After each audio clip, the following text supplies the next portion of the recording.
Rabbi इश्रह ली सदरी वयस्सिर ली अमरी वहलुल उक़दतम मिन लिसानी यफ़क़हू क़ौली। Students, अब हम इसके एमसीक्यूज़ यानी ऑब्जेक्टिव क्वेश्चन पेपर को ज़रा देख लेते हैं।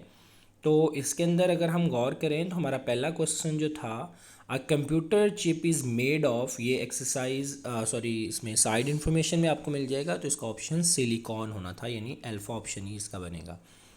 Light year is the, light year basically distance है, तो स्पीड नहीं है। ये अकेली लाइट की स्पीड हम कहते तो ठीक है, लाइट ईयर जब आ जाएगा साथ तो फिर ये डिस्टेंस का यूनिट बन जाएगा। तो हम इसमें अल्फ़ा ऑप्शन नहीं करेंगे। Beta distance light travel in 1 year, तो ये बीटा ऑप्शन जो है वो मोर अप्रोप्रिएट है। चार्ली ऑप्शन में सिर्फ डिस्टेंस लिखा हुआ है, तो डिस्टेंस अगर अकेला हो मतलब टाइम है, स्पीड है, कुछ और ऑप्शन है तो डिस्टेंस है, फिर आप डिस्टेंस कहेंगे। Otherwise distance light travel in 1 year is the most appropriate answer. Third question है absolute uncertainty for vernier calliper. Vernier calliper की एब्सोल्यूट अनसर्टेनिटी जबकि उसका लीस्ट काउंट जो है वो 0.01 सेंटीमीटर है। तो बेटे आपके आंसर 0.01 सेंटीमीटर को मिलीमीटर में कन्वर्ट करें, जो 0.1 मिलीमीटर है, तो अल्फ़ा ऑप्शन जो है इसका करेक्ट आएगा 0.1 millimetre.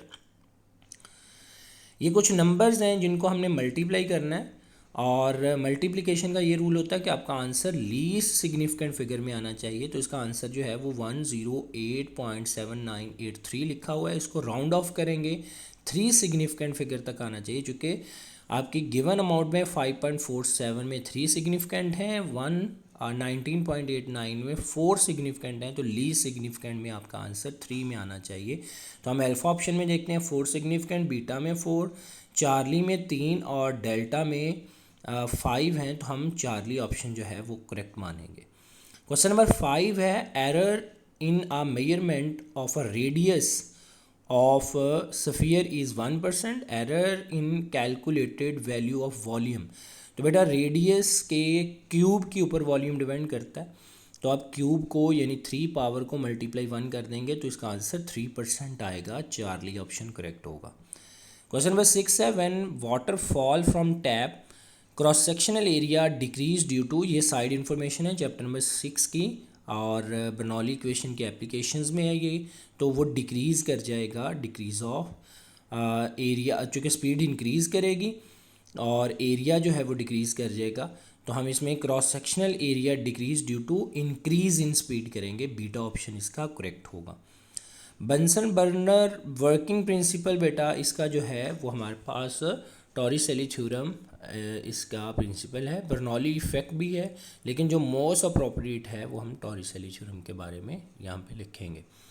Ratio of velocity of water in a pipe laying horizontal of the two and, velocity की रेशियो और डायामीटर की रेशियो एक दूसरे के इन्वर्स होती हैं और स्क्वायर रूट पर डिपेंड करती हैं। तो अगर वेलोसिटीज़ की रेशियो 1:4 है तो डायामीटर की रेशियो इसके स्क्वायर रूट के इन्वर्स के बराबर होगी, तो वो 2:1 आएगी। बीटा ऑप्शन आपका करेक्ट माना जाएगा। Device use for measurement of liquid, liquid की मेजरमेंट के लिए हमारे पास जो है वो वेंचुरी मीटर होता है, क्योंकि वो स्पीड ऑफ फ्लड को मेजर कर रहा होता है। तो हम उसको करेक्ट ऑप्शन डेल्टा होगा 9 वाले का। क्वेश्चन नंबर 10 है blood pressure is measured by, blood pressure measure एक स्पेसिफिक डिवाइस से किया जाता है जो ब्लड फ्लो वाले टॉपिक में दी हुई है, जिसे स्फेग्मोमानोमीटर बोलते हैं। तो बेटा इसका डेल्टा ऑप्शन जो है वो करेक्ट होगा। ये क्वेश्चन की स्टेटमेंट मैंने ठीक करवाई थी, क्वेश्चन नंबर 11 की। Dimension of rho g h is same as pressure, dimension of Charlie option जो है वो इसका करेक्ट आएगा। और क्वेश्चन नंबर 12 है area of cross section of the pipe is A and velocity is V. तो A we is called, यहाँ पे सिर्फ ए लिखा हुआ है तो मैंने करेक्ट करवाया था, A V is called, A V को बेटे वॉल्यूम फ्लो रेट का नाम देंगे। क्वेश्चन नंबर 13 है systolic pressure of normal healthy person. तो बेटे नॉर्मल हेल्दी पर्सन का जो प्रेशर है वो 120 टॉर है, जो कि कंसिडर किया जाता है कि एटमॉस्फेयर प्रेशर से इतना ज़्यादा है। क्वेश्चन नंबर 14 है the fog droplet are free falling condition, the ratio of radius to ratio 3, the ratio of their velocities. तो यहाँ पर रेडियस की रेशियो भी इन्वर्स स्क्वायर रूट के ऊपर डिपेंड करेगी। तो अगर ये 3 रेशियो रेडियस की रेशियो जो है वो हमारे पास 2:3 है, तो इसका इन्वर्स करके स्क्वायर करेंगे तो 9:4 जो है वो इसका करेक्ट आंसर आएगा, जो कि डेल्टा के बराबर हमारा यहाँ पर होगा। तो ये बेटा आपके ऑब्जेक्टिव क्वेश्चन पेपर जो है उसके आंसर, करेक्ट आंसर आपके साथ।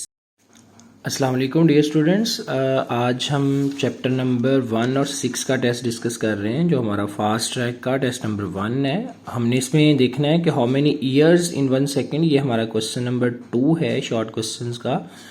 तो इसमें वेरी सिंपल कैलकुलेशन है, फिर हम 1 ईयर में कितने सेकेंड्स हैं वो निकालेंगे और फिर उस सेकंड्स को दूसरी तरफ डिवाइड कर देंगे, तो 1/सेकंड्स कितने ईयर्स आएंगे वो हमारे पास ये वैल्यू निकल आएगी। इसका ही क्वेश्चन नंबर 2 है कि हमें बेस और ड्राइव यूनिट्स के बीच में फ़र्क करना है। तो सबसे पहले बेस यूनिट्स देख लेते हैं। बेस क्वांटिटीज़ के जो यूनिट्स हैं उसे बेस यूनिट्स कहते हैं।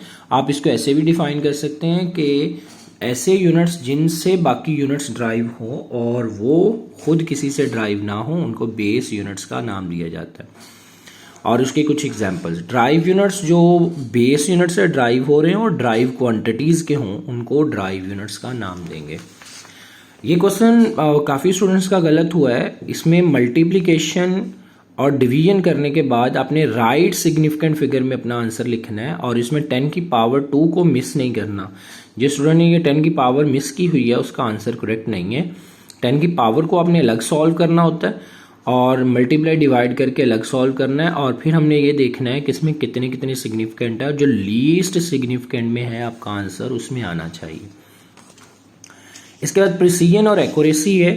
ए प्रिसाइज मेजरमेंट वो होती है जिसकी एब्सोल्यूट अनसर्टेनिटी जो है वो कम होती है, और एक्यूरेट मेजरमेंट वो होती है जिसमें परसेंटेज अनसर्टेनिटी है वो कम होती है। ये लाइनें लिखने से आपका आंसर कंप्लीट हो जाना था। अब प्रिसीजन की डेफिनेशन एक शॉर्ट क्वेश्चन में सिर्फ पूछी गई है। तो precision is simply absolute uncertainty जिसकी कम होगी या लीस्ट काउंट जिसका कम होगा। हाँ, अकेला लीस्ट काउंट कम नहीं कह सकते आप, प्रिसीजन में एब्सोल्यूट अनसर्टेनिटी का लफ्ज जो है वो इस्तेमाल करेंगे। और इस स्टूडेंट ने वर्नियर कैलिपर की एग्जाम्पल दी है कि उसका हमारे पास लीस्ट काउंट कम होता है, वो मोर प्रिसाइज रीडिंग देगा। रैंडम और सिस्टमैटिक एरर में डिफरेंस पूछा गया है। तो अगर एरर जो है वो डिफरेंट एक्सपेरिमेंट करने से रीडिंग डिफरेंट आ रही हो तो रैंडम एरर, और अगर एक एरर जो है वो सिस्टम में फॉल्ट की वजह से आ रही हो तो उसको हम सिस्टमैटिक एरर बोलते हैं, यानी जीरो एरर जो है वो सिस्टमैटिक एरर है। अगला क्वेश्चन हमारा डायमेंशन के बारे में है कि क्या डायमेंशन एनालिसिस कोई कांस्टेंट के बारे में इंफॉर्मेशन देता है? तो बिल्कुल नहीं देता, क्योंकि कांस्टेंट और प्रोपोर्शनैलिटी एक्सपेरिमेंटली फाइंड होती है, जो डायमेंशन एनालिसिस उसके बारे में कोई इन्फॉर्मेशन नहीं देगा। और इसकी एग्जांपल स्टूडेंट ने t = 2π√LOG। अच्छा, इस क्वेश्चन पेपर के अंदर इसमें आंसर शीट के अंदर जो सबसे इंपॉर्टेंट बात है वो उसकी प्रेजेंटेशन है, वो ज़रा देखें आप। इसमें साइड मार्जिन बहुत ज़्यादा मतलब इन साइड नहीं लेके आए, यानी बाहर मार्जिन ज़्यादा नहीं छोड़ा हुआ, बहुत कम है और इतना ही छोड़ना चाहिए। और हर क्वेश्चन को दूसरे क्वेश्चन से सेपरेट करने के लिए दरमियान में एक प्रॉपर लाइनर से और उसका नंबर जो है वो लिखा हुआ है। ये बहुत अच्छी तरह से प्रेजेंटेशन इसकी की हुई है।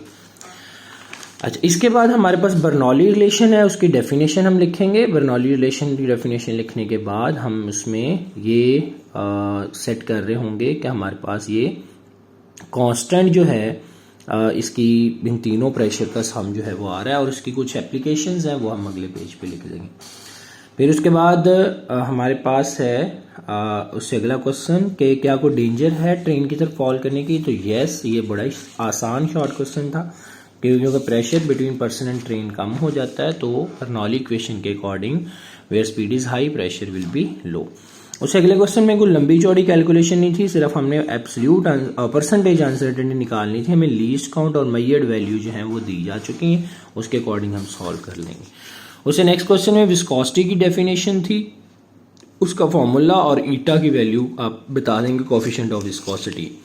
टॉरिसेली थ्योरम की डेफिनेशन फॉर्मूला जो है ये इनफ है। हाँ, अगर आप डायग्राम बना देते हैं तो बहुत अच्छी बात है, फिर आपका ये क्वेश्चन और बेहतर हो जाएगा, अदरवाइज ये 2 नंबर आपको यहाँ से मिल जाएंगे। उसके बाद न्यूमेरिकल है, तो बेटा न्यूमेरिकल एज पर रूटीन जो हमने क्लास में सॉल्व किया हुआ है वही इसके अंदर जो है वो हम लिख देंगे। तो हमारा क्वेश्चन कंप्लीट हो जाएगा। इक्वेशन ऑफ कंटिन्यूटी में सबसे पहले डेफिनेशन है, इसमें यहाँ पर आप प्रॉपर जो है वो डेफिनेशन लिखें और फिर उसके नीचे डेफिनेशन लिखें कि the volume flow rate of the fluid at a one point in a pipe is equal to the volume flow rate of the fluid in another point, यानी एक पॉइंट पे जो वॉल्यूम फ्लो रेट है दूसरी point पे भी volume flow rate उतना ही होगा। इसके बाद इक्वेशन को प्रूव करना है, डायग्राम है और इक्वेशन प्रूव करते हुए हमने दूसरी साइड पे आ जाना है और ये लास्ट पे हम इसको A B is equal to constant prove कर देंगे तो आपको पूरे 5 नंबर जो है वो मिल जाएंगे। उसके बाद न्यूमेरिकल है, न्यूमेरिकल डाटा एक्सट्रैक्ट करें और उसके बाद जो है अब इसमें एम और एन की वैल्यू जो है वो फाइंड आउट करनी थी तो आपको 3 नंबर पूरे मिलने थे। उसके बाद अगला क्वेश्चन नंबर इसका सेकंड पार्ट जो है वो 5 नंबर का था और इसके अंदर जो है वो परसेंटेज अनसर्टेनिटी के साथ जी की वैल्यू फाइंड करनी है।